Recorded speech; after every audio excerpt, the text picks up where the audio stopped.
সুপ্রিয় দর্শক শ্রোতা বন্ধুরা, ফিরে এলাম বিরতির পর। সঙ্গে আছে আমাদের সঙ্গে একজন গুণী রবীন্দ্রসঙ্গীত শিল্পী আফসানা রহমান কাকুন। চলুন আবারও ফিরে যাই তার কাছে। ছোটবেলায় কিন্তু আমরা গান বা কবিতা এসব তেমন করে ভালোবাসি না, শিখি। তো কখন তুমি ভালোবাসতে শুরু করলে গান? গানটা আসলে আমি ভালোবাসতে শুরু করি যখন জীবনে যত বয়স হচ্ছে না। আর রবীন্দ্রনাথের গান তো এমন একটা জিনিস তোমাকে বেঁচে থাকার সত্যিকার মানে অর্থ যেটা সেটাকে শেখায়। জীবনকে পরিপূর্ণভাবে উপলব্ধি করার, পরিপূর্ণভাবে মানে এটাকে আনন্দ, দুঃখ, কষ্টকে মানে গ্রহণ করার মতো ক্ষমতা, এটা রবীন্দ্রনাথের কবিতা, গান না পড়লে কখনোই বোঝা যায় না আসলে। আমাদের প্রত্যেকটা জীবনের বাঁকে বাঁকে ও প্রত্যেকটা অনুভূতি ছড়িয়ে দিয়ে গেছে। সব কিছুই যেন সে জানতো না। সব অনুভূতিগুলি আমরা খুঁজে পাই তার প্রত্যেকটা গানে, কবিতায়। প্রত্যেকটা জিনিসে তোমার জীবনের সুখ, দুঃখ, আনন্দ, বেদনা, মৃত্যু, এত মৃত্যু তার জীবনে। তারপর দেখো কেমন করে সে বেঁচে ছিল না? দুঃখ জীবনের তো একটা অংশ। কার গান তুমি বেশি ভালোবাসো, বা কাউকে ফলো করো, বা কারো গান এই সময়ের কার গান তোমার আমার পছন্দ তো বেশি? গুরু জানোই, বন্যাদি রাজা চৌধুরী বন্যা আমার গুরুই। তা উনার গান তো আমার অসম্ভব ভাল লাগে। তাছাড়া আমার জয়তীর গান, এখন আমার জয়তী আমার খুব বন্ধুও। মানে ছোট বোনের মতো অত্যন্ত কাছের মানুষ আমার। ওর গান আমার অনেক ভাল লাগে। আর শ্রীকান্ত দার গান ভালো লাগে। আর ওদিকে পুরানো দিনের মধ্যে তো সাগর সিং তো আছে, ওনারা তো পুরানো, বাট এখনকার মধ্যে সব মিতাপার গান আমার ভালো লাগতো। মিতাপা, বন্যাদি, আর জয়তী। এই যে ঘুরে ঘুরে বেড়াও একা একা, একা একা অনেক কাজ করো। একটা মেয়ে আসলে আমাদের দেশে কিন্তু আমরা এত ডিপেন্ডেন্ট হই না, না? একা চলতে পারি না সহজে। আম এটা সবাই পারি না। এটা শিখতে আমাদের অনেক কষ্ট হয় বা অনেক দেরিতে পারি। তো তুমি এই যে এত সুন্দর করে একা একা চলছো, সব দেশে ঘুরছো, সব দেশে যাচ্ছো।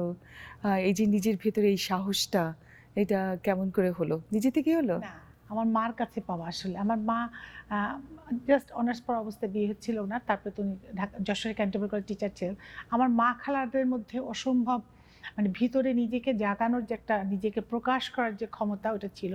তো আমার মা হলো আমার মানে বলতে পারো যে মেন্টর। আমার বাবাও। আমার বাবার একটা কথা আমার সারাক্ষণই মনে হয় যে আমরা ২ ভাই ২ বোন। তো বলতে আমার ছেলে যে কাজ করতে পারবে না সেটা আমার মেয়েও পারবে না। আর আমার ছেলে যে কাজ করতে পারবে সেটা আমার মেয়েও পারবে করতে। যেটা অন্যায় সেটা সবার জন্য অন্যায়। শুধু মানে ওই পরিমণ্ডলে আমি বেড়ে ওঠা আমার মানে ছেলে, মেয়ে, তারপরে এইটা পারবা না আমি কখনো শুনি না। আমি সাইকেল চালিয়েছি ছেলেদের সাথে, সাঁতার কেটেছি ছেলেদের সাথে, ডাংগুটি খেলেছি, ব্যাডমিন্টন খেলেছি, ফুটবল খেলছি। এখনও আমার অনেক বন্ধু, ছেলে বন্ধু, মেয়ে বন্ধু। বাট এই ছেলে মেয়ের ভেদাভেদ, এই যে মানে মানুষের মানুষ, হ্যাঁ, আমার শালীনতার সহিত যেটা ঠিক না, ওইটা কখনোই কারোর জন্যই ঠিক না। তো ওইভাবে বেড়ে ওঠা আর সাহসটা মা বাবার কাছেই পাওয়া। ভালো লাগলো খুব, যে আমরা এখন দিনে দিনে কিন্তু আমরা অনেক ডিপেন্ডেন্ট হচ্ছি। এখন আমাদের মেয়েরা অনেক এগিয়ে এসেছে, না? কিন্তু বাংলাদেশে এখন এত ভালো লাগে না, তুমি যদি বিশেষ মানে যাও প্রত্যন্ত অঞ্চলে। আমি তো প্রচুর গ্রামে গঞ্জেও কাজ করি। আমি ওল্ড হোমের সাথে জড়িত, কয়েকটা স্কুল কলেজের সাথে জড়িত। যশোরে, বরিশালে আমাদের নিজেদের স্কুল কলেজ, তারপরে টেকনিক্যাল কলেজ, তারপরে প্রাইমারি স্কুল সব আছে এগুলো আমার হাজব্যান্ডের। আবার যশোরে একটা ওল্ড হোম আছে আমার বাড়ি নামে, ওইটার সাথে আমি অ্যাডভাইজার। ওখানে ১০০ বৃদ্ধা থাকে, ১০০ বাচ্চা থাকে, সব এতিম বাচ্চারা। তো ওখানে আমি অ্যাডভাইজার। আমি ২ মাস পর পর, ওইটা আমার এক ভাই করেছে তৈরি, আমার ফুফাতো ভাই। তা উনি রশিদ সাহেব, ডক্টর প্রফেসর, উনি বারডেম কার্ডিয়াকের সিও। তা আমি ওটার সাথে ওতপ্রোতভাবে জড়িত। সো আমার বরিশালে আমি গ্রামে দেখেছি মেয়েরা কিন্তু অনেকে হিজাব পরে, ইটস ওকে, কিন্তু প্রচুর সাইকেল চালায় ওরা, পড়ালেখা করে, কাজ করে। মানে প্রত্যন্ত অঞ্চলে দোকানদারি করে মেয়েরা। মানে আমার খুব ভালো লাগে যে ইন্ডিপেন্ডেন্ট এখন সবাই এই প্রত্যেকে। তোমার অনেক প্র্যাকটিক্যাল এক্সপেরিয়েন্স হচ্ছে। হ্যাঁ, প্রচুর। তো ওদেরকে নিয়ে কোনো কাজ করার ভবিষ্যৎ আমি তো কাজ পরিকল্পনা? করছি অলরেডি। আমি যে ওই যে ওল্ড হোমের সাথে আছি, ওটার অ্যাডভাইজার ওখানে কাজ করি। মহিলাদেরকে একটুখানি বয়স্ক মহিলা বাচ্চাদেরকে ক্লাস নেই নানা বিষয়ে। আর ওদেরকে মোটিভেশনের ক্লাস নেই। আর বরিশালে যে বাচ্চারা আমাদের স্কুল আছে, নিজস্ব school, college, technical college, primary school, এগুলো আমি দেখভাল করে আমার হাজবেন্ডই, বাট আমি এটার সাথে আছি এবং কিছু বাচ্চার তদারকি আমি পার্সোনালি করে থাকি। কিছু বাচ্চার দায়িত্ব আছে আমার। আমি ওদেরকে মানে আমি বলতে হয় আমি অনেক বাচ্চাকে মানুষ করেছি, যারা কেউ এখন ডাক্তার, ইঞ্জিনিয়ার, তারপরে কেউ ব্যাংকে চাকরি করে, কেউ ইউনিভার্সিটিতে পাশ করেছে। ওরা কিন্তু দিনমজুর, মানে একদম লেবার, কৃষকের ছেলে মেয়ে। বাট আমার অনেক ছেলে মেয়ে, এরকম ছেলে মেয়ে অনেক আছে আমার। ভীষণ একটা ভালো কাজ করছো আমার মনে হয় তুমি। ভীষণ ভালো ভালো না, লাগলো। এটা আমাদের আত্মার খোরাক। মানে আমরা তো শুধু পৃথিবীতে আসি শুধু নিজের জন্য না, আমাদের সমাজ, সংসার, জগতে সবার প্রতি কিছু দায়িত্ব আছে আমাদের।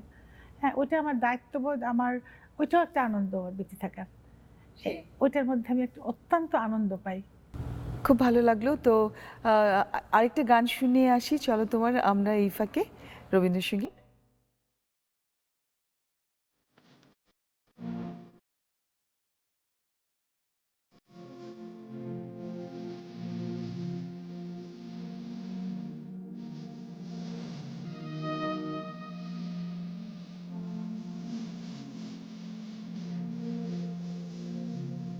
না বলে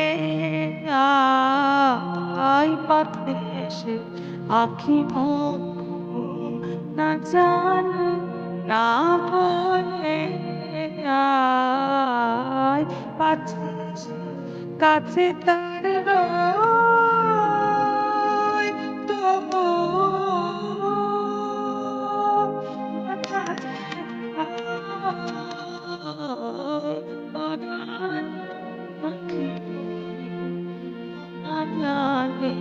না বলে যায় কাছে সে আখি মন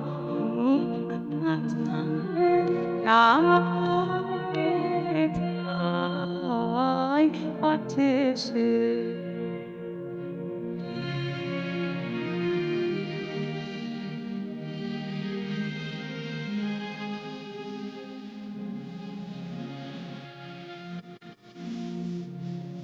যে পথে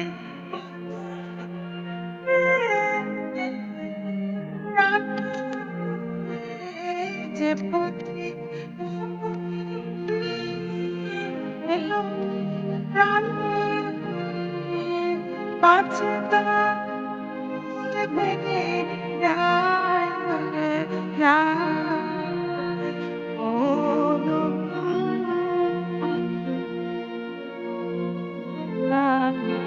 না যায় পাছে সে আপন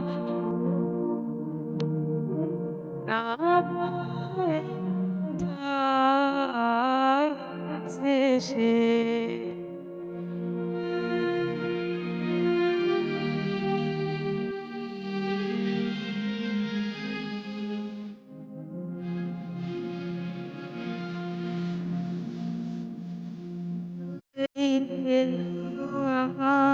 আগুন পে খোলা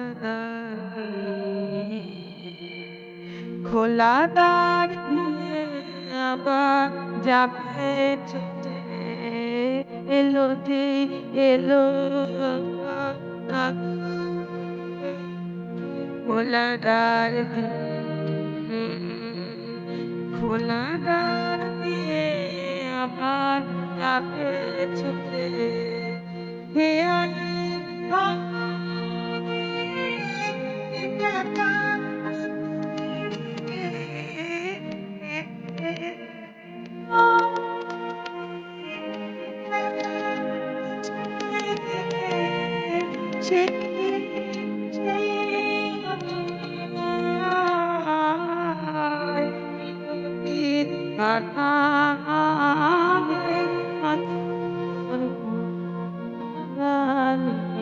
না বলে কাছে সে না বলে কাছে প্রিয় দর্শক শ্রোতা বন্ধুরা, আমরা নিচ্ছি ছোট্ট একটি বিরতি। সঙ্গেই থাকুন।